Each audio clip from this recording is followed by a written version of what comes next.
¡Ya llegamos! Y esto es Al Freddy. A continuación, les hablaremos sobre análisis, teorías, especulaciones y curiosidades del capítulo Gem Hunt de Steven Universe. ¡Disfrútenlo!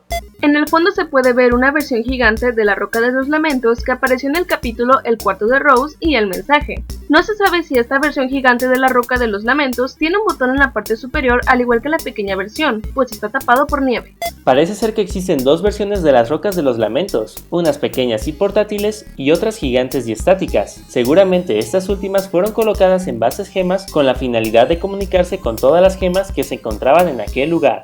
Esta Roca de los Lamentos se encuentra ubicada en el Gran Norte, una región ubicada en alguna parte del Polo Norte. Curiosamente, en el capítulo del cuarto de Rose, las Crystal Gems dijeron que recuperaron la Roca de los Lamentos pequeña en el hemisferio norte. ¿Será que fueron a este mismo lugar? Según las gemas, ellas habían recolectado todas las Rocas de los Lamentos ubicadas en la Tierra. Tal vez se referían a las versiones portátiles solamente, por lo que seguramente existen más Rocas de los Lamentos estáticas en otras partes del mundo. Al parecer, la corriente de los portales es tan poderosa que destruye todo lo que esté bloqueando el portal. Connie dice que el Gran Norte es muy hermoso en persona.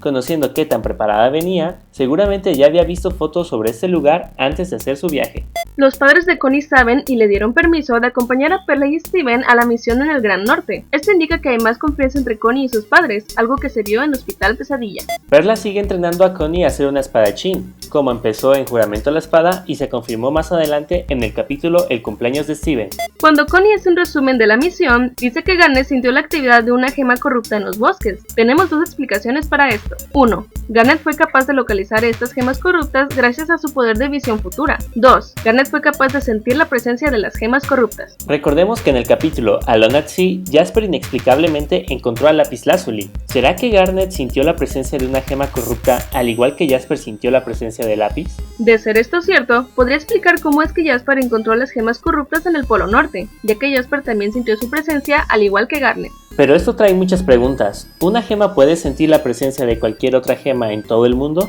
¿Todas las gemas tienen esta habilidad de sentir la presencia de otras gemas? ¿Por qué Perla no pudo sentir a las gemas corruptas? Ya que si recordamos, Perla tenía pensado caminar por el bosque hasta encontrarla, y después tuvo que seguir sus huellas para perseguir a la gema corrupta. Vemos a las dos gemas corruptas. Debido a sus colores, es casi seguro que se trate de Ocean Jasper y Vix Jasper. De ser cierto esto, significa que las gemas del mismo tipo obtienen una forma corrupta similar, por lo que si se corrompiera Jasper se vería algo así. Esto lo vimos con el Sentir Abajo, pues sus tripulantes también eran Sentir Abajos como ella. Al parecer, Vix Jasper puede ser la misma Vix que mencionó Bismuto en la promo. Pero ¿qué hay de Ocean Jasper? ¿Será una gema del planeta hogar o será una gema rebelde? La única diferencia entre Ocean y Vix es su color de piel, que está inspirado en el color de su gema, y que Ocean tiene 2 cuernos en su cabeza, mientras que Vix tiene 3. Al parecer, las gemas corruptas se pueden comunicar entre ellas mismas, aunque solamente hemos visto gemas corruptas del mismo tipo hablando entre ellas, como las Sentirabajos y las Jaspers. Todavía es desconocido si gemas corruptas de diferentes tipos pueden comunicarse entre ellas. Vix Jasper y Ocean Jasper parecen tener su gema en su pecho, a diferencia de Jasper que tiene su gema en la nariz. También, ambas tienen un corte de gema distinto al de Jasper. Esto nos da a entender que las gemas que vimos en el flashback de Same Old World son Jaspers normales, pues tienen la misma posición y el mismo corte que nuestra Jasper. Parece que Steven también participa en los entrenamientos de Perla y Connie. Esto se había insinuado al final del capítulo Juramento a la Espada, pero no se confirmó. Vemos que a Connie le gusta estar preparada para todo, pues para la misión llevó muchos artefactos de mucha utilidad, al igual que leyó el libro Cómo sobrevivir, el castigo de la naturaleza. Además, parece llevarlo al extremo, estando lista para futuros apocalípticos como la falta de petróleo. Steven se encuentra especialmente sensible con el tema de las gemas corruptas, seguramente debido a lo ocurrido en el capítulo Monster Reunion. Connie sabe snowboarding. Perla canta un fragmento de la canción Por ella vencer del capítulo Juramento a la Espada. Connie dice que la gema corrupta no pudo haber sido una persona disfrazada en un traje de monstruo porque eso solo pasa en las caricaturas, haciendo una clara referencia a Scooby-Doo. Aunque no fue cierto lo que dijo Steven, en verdad nos puso a pensar, ¿será posible que algunas gemas no estén completamente corruptas? No sabemos muy bien cómo funciona el arma de los diamantes, pero ¿qué tal si solo una parte del cuerpo de la gema fue tocada por la luz? ¿O qué tal si no escuchó toda la canción completa? Al parecer, lo que pasó con Ocean Jasper fue lo siguiente. Ella escapaba de Jasper hasta que se encontró con Vix. Ambos se pusieron de acuerdo y decidieron que lo mejor era separarse, pues así una se podía salvar. Ocean corrió por el otro camino y por la desesperación chocó con un árbol. Después se encontró con Jasper, pero al parecer la mandó a volar de un golpe, pues pudo escapar hasta toparse con una pared de roca que bloqueaba su camino hasta que Jasper regresó a terminar de derrotarla.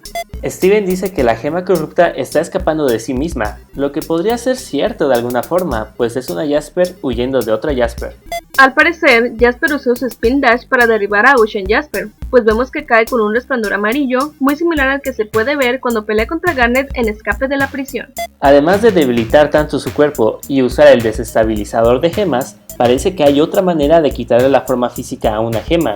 Esta consiste en separar su roca de su cuerpo, pues así es como Jasper obliga a que Ocean Jasper pierda su forma física.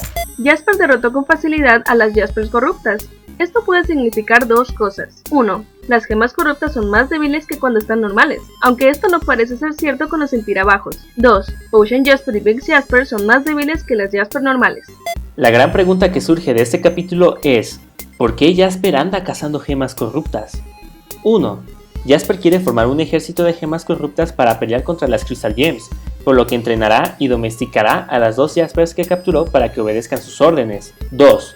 Jasper busca fusionarse con estas gemas corruptas. Recordemos que en el planeta hogar solamente se fusionan gemas del mismo tipo. Es posible que al ver que Lápiz no quiere fusionarse con ella, Jasper haya decidido buscar algunas Jaspers corruptas con las que se pudiera fusionar. Pero ¿será que esta fusión entre gema normal y gemas corruptas termine corrompiendo a Jasper? Estas fueron las teorías, análisis y especulaciones del capítulo Gem Hunt.